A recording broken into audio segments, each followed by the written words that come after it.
ओम श्री परमात्मने नमः। आदरणीय भक्तजनों, सादर प्रणाम। हम आज आपको श्री भक्तमाल में से श्री छीतर स्वामी जी की कथा सुनाएंगे। ये भगवान के ऐसे भक्त थे कि एक बार ये एक संत की परीक्षा लेने गए थे। उनको देखकर इनके मन में उनके प्रति बड़ी श्रद्धा उमड़ आई और इन्होंने एक कविता लिख डाली। भई अब गिरिधर सो पहचान, भई अब गिरिधर सो पहचान, कपट रूप धरि छलिबे आयो, पुरुषोत्तम नहीं जान। छोटो बड़ो कछु नहीं जान्यो, छाई रहियो अज्ञान। छीत स्वामी देखत अपनायो, श्री विठ्ठल कृपा निधान। छीत स्वामी देखत अपनायो, श्री विठ्ठल कृपा निधान। ये कविता की इन्होंने रचना कर दी। भक्तजनों, श्री नाभाजी द्वारा वर्णित इस कथा को हम सुनेंगे। श्री गणेशाय नमः, श्री सरस्वत्यै नमः, श्री सद्गुरुदेवाय नमः। नाभाजी महाराज वर्णन करते हैं कि अष्ट छाप के कवि श्री छीत स्वामी जी का जन्म 1572 में हुआ। आप मथुरा के चतुर्वेदी ब्राह्मण थे और सुबल सखा के ये अवतार कहे जाते हैं, जो द्वापर युग में श्री कृष्ण भगवान के एक सुबल नाम के सखा थे। तो संत लोग ऐसा मानते हैं कि उन्हीं के अवतार थे। वीर प्रकृति इनका स्वभाव था, ये अत्यधिक ताकतवर थे और इस कारण से इनसे लोग भयभीत रहते थे और इन्हें गुंडा पंडा कहते थे।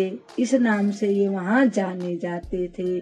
जिस समय इनकी अवस्था लगभग 20 वर्ष की थी, उस समय श्री विठ्ठल नाथ जी की दिव्य भक्ति निष्ठा की चर्चा चारों ओर बड़ी तेजी से फैल रही थी।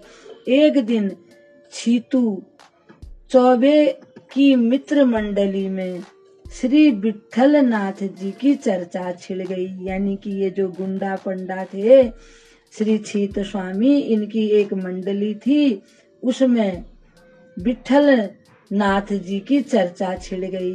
अंत में इन लोगों ने निश्चय किया कि गोकुल चलकर गोसाई जी की परीक्षा ली जाए।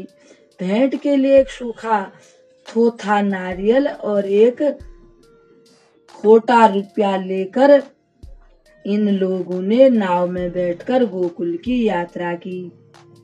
वहां पहुंचकर छीतू चौबे ने कहा, तुम लोग बाहर द्वार पर खड़े रहो, मैं जाकर वहां का रंग ढंग देखता हूँ। पीछे से तुम लोग भी भीतर आ जाना, मैं तुम्हें इशारा कर दूंगा। उस समय श्री गोसाई जी विश्राम करके उठे थे और अपनी गद्दी पर बैठकर स्वाध्याय कर रहे थे। उनके हाथ में पुस्तक थी। उनके पुत्र श्री गिरिधर जी भी समीप में ही बैठे हुए थे। छीतू चौबे ने उनके समीप जाकर जब उनका दर्शन किया तो इनके मन में पश्चाताप हुआ कि मैं दिव्य देव स्वरूप शांत महापुरुष की मस्खरी और परीक्षा लेने आया। मुझे धिक्कार है। इन्होंने नारियल और रुपये को छिपा लिया और श्री गोसाई जी को दंडवत प्रणाम किया। तब वे मुस्कुराकर बोले, आओ छीत स्वामी, कहो अच्छी तरह से हो ना। इन्होंने पुनः साष्टांग दंडवत किया और हाथ जोड़कर प्रार्थना की, हे महाराज, मैं आपकी शरण में हूँ, आप मुझे अपनाइए।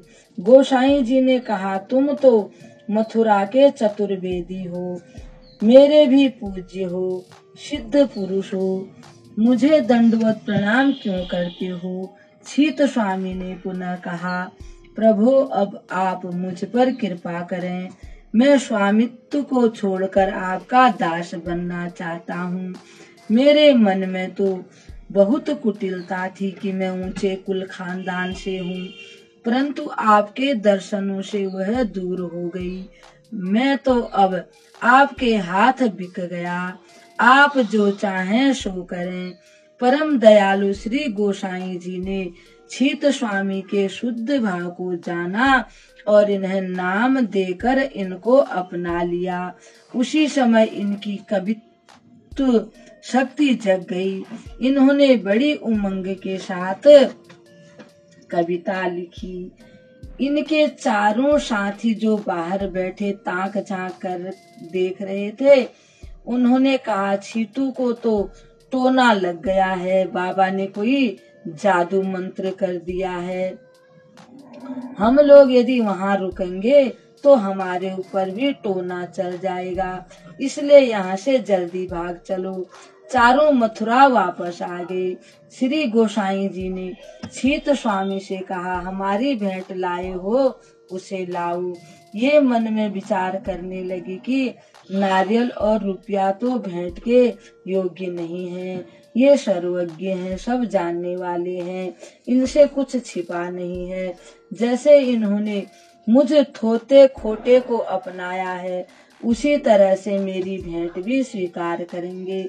ऐसा विचार कर डरते डरते इन्होंने भेंट गोसाई जी के सामने रख दी। श्री गोसाई जी ने नारियल को फोड़वाकर श्री नवनीत प्रिय भोग धरवाया और रुपये के पैसे मंगवाए। नारियल से अति उत्तम गिरी निकल के सबको प्रसाद मिला, यानी गोपाल जी के आगे रख दिया। खोटा रुपया भी चल गया। इससे और अधिक श्रद्धा इनके मन में विठल नाथ जी के प्रति हो गई। इन्होंने सोचा, वस्तुतः कोई भी वस्तु या जीव गुरु गोविंद के योग्य नहीं है, सब कुछ खोटा ही है। भगवत को समर्पित करने से वह वस्तु खरी हो जाती है और जीव विशुद्ध शुद्ध हो जाता है। एक बार जन्माष्टमी के शुभ अवसर पर श्री गोसाई जी श्री ठाकुर जी को झूला झुला रहे थे। श्री छीत स्वामी जी को उस समय अद्भुत दर्शन हुए। इन्होंने देखा कि कभी श्री ठाकुर जी को गोसाई जी झुलाते हैं तो कभी श्री गोसाई जी को श्री ठाकुर जी अपने हाथों से झुला रहे हैं। उस समय श्री छीत स्वामी ने एक पद गाया, प्रिय नवनीत पालने झूले, विठल नाथ झुलावे हो। कबहुक आप संग मिली झूले, कबहुक उतरी झुलावे हो। कबहुक सुरंग खिलौना ले ले, नाना भांति खिलावे हो। चकई फिर किन कबहु नचावे, झुन झुन हाथ बजावे हो। भोजन करत थाल एक झारी, दो मिल खाई खवाए हो। गुप्त महारस प्रगट जनावे, प्रीति नहीं उपजावे हो। धनी धनी भाग दास जिन जन के, जिन यह दर्शन पाए हो। छीत स्वामी गिरिधरन विठल, निगम एक करी गाए हो। इस प्रकार से इन्होंने एक कविता गाई। इनके सेवा भाव, प्रेम भाव और कवित्व पर रीझ कर श्री विठल नाथ ने इन्हें अष्ट छाप में स्थान दिया और श्री नाथ जी की कीर्तन सेवा सौंपी। ये गोवर्धन पूछरी के निकट रहते और श्री नाथ जी की कीर्तन सेवा करते थे। इनके प्रायः 200 पद प्राप्त होते हैं, कुछ अप्रकाशित भी हैं। इनकी भाषा सरल और स्पष्ट है। एक उदाहरण द्रष्टव्य है जिनमें इनके ब्रज प्रेम का वर्णन है। एहो विधना तोप अचरा पसारी मागू, जन्म जन्म दीजो यही ब्रज बसिबो।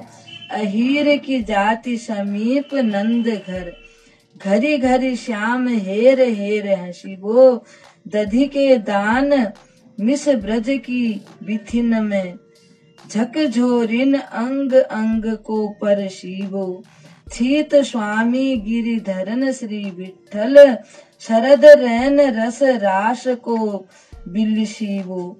गुरुदेव श्री विठ्ठल नाथ जी के लीला प्रवेश के पश्चात ये उनके वियोग में व्यथित हो गए। उस समय इन्हें श्री नाथ जी ने दर्शन दिया। विहरत सातो रूप धरो, विहरत सातो रूप धरो, विहरत सातो रूप धरे।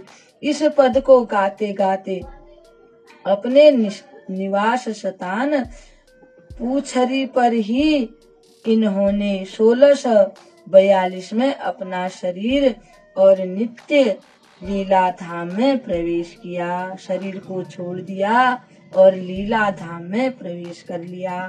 भक्तजनों, अब इस कथा के साथ हम यहीं पर विराम देते हैं। कल एक कथा के साथ आपके सामने उपस्थित होंगे। तब तक के लिए हम आपको प्रणाम करते हैं। ओम श्री परमात्मने नमः।